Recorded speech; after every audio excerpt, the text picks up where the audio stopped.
How you guys doing? The Lacey Hour here with Third Movement, bringing the video to you guys. So I want to have a conversation today. Everything, there's a lot going on. There's a lot going on in America. There's a lot going on with racism. There's a lot going on still with COVID-19. The government being shut down and everything. And it just feels like there's chaos everywhere. I read a story about this little college kid who murdered 2 people, and that in itself compared to everything going wrong, it seems small, but in reality of things, a little college kid is murdering 2 people. Then I was on Facebook and I seen a meme, and it says, let me look outside the window and see what chapter of Revelations we in today. Right. I kind of chuckled at it because it was kind of funny, but then I thought about it, what if we are in that time? Like, what if we are really in the end times? What if we in the times where Jesus comes soon to crack the sky, right? My question to you is, have you thought about it in the way of, am I living for Jesus now? Like, am I giving my all for Jesus now? I'm not talking about, are you living perfectly? No. What I'm saying is there a struggle between the things that God loves and you doing versus the things that God hates and you doing, right? That's lit. I've been saying, I said this a few times. Excuse me. But it's not about sin. It's not about sin. This walk that we're walking in is not about sin. Because naturally, the more you do something, the more you're going to be inclined to do that thing you're doing, right? So, for instance, if I'm playing football 24/7, I remember when I was playing football and I was practicing every day and everything, when I went home, I was naturally inclined to look up football stuff. Anything that I can get about football, I would look it up. Same thing with basketball. It's the idea of when you fall in love with something, truly fall in love with something, you want to know everything about that something. You want to do everything you can to live right with that something. That's what this conversation is.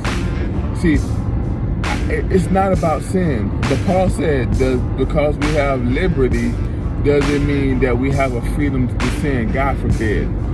We still fight sin. But if you're living for God just to not sin, and you're not living for God to love God, then you're wasting time. The reason why I live for God is because of God and what God loves. And the thing that God loves is His people, is righteousness in His people. So that's what I love. I chase after righteousness and I chase after His people. That is the clearest view of living for God I can give you. And I want to ask you, are you living for God? Are you living for sin or to stop sinning? See, a lot of us get caught up on not being a Christian. A lot of people get caught up for not being in Christianity because they feel like, oh, it's this yoke and that yoke and this yoke, and those things persist. But when you love God, those things doesn't matter. When you love God, how I live really don't matter, because I have a love for God and inclined, and I'm going to be inclined. I'm going to be inclined to walk like Him, to talk like Him, to please Him. Now, some people may say, you know what, I love God, but I'ma live how I want.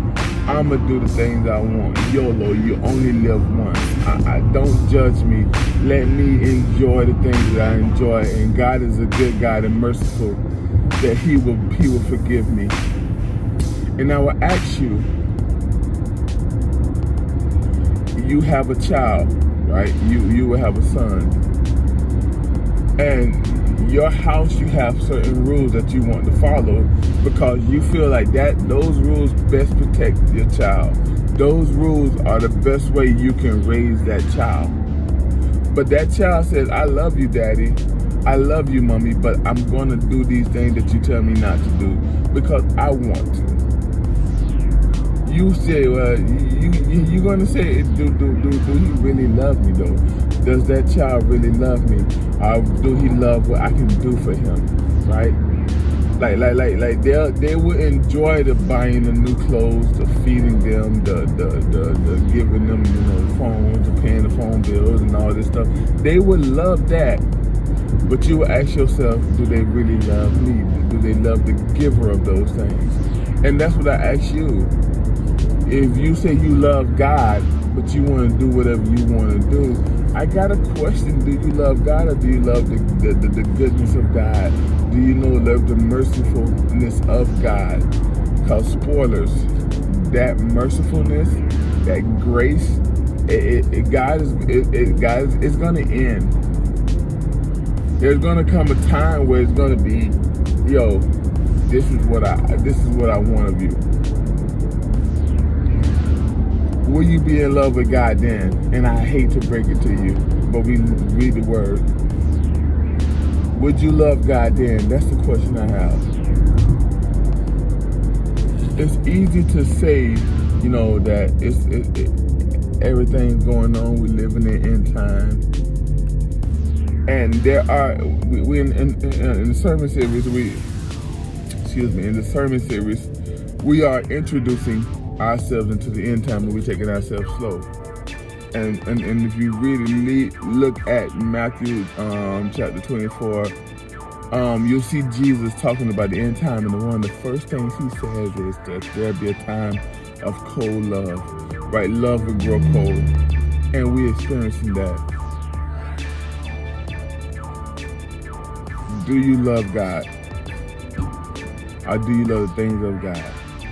It's time to get ready, man. It's time to get ready. I promise you, man. It's time to get ready. I will be doing a double video today because I want to talk about the situation that's going on with the guy that got murdered, Greg Floyd. I want to talk about that situation, other situations, and really give my perspective on things. But we'll do that a little bit later. I love you, God. Love you, God bless.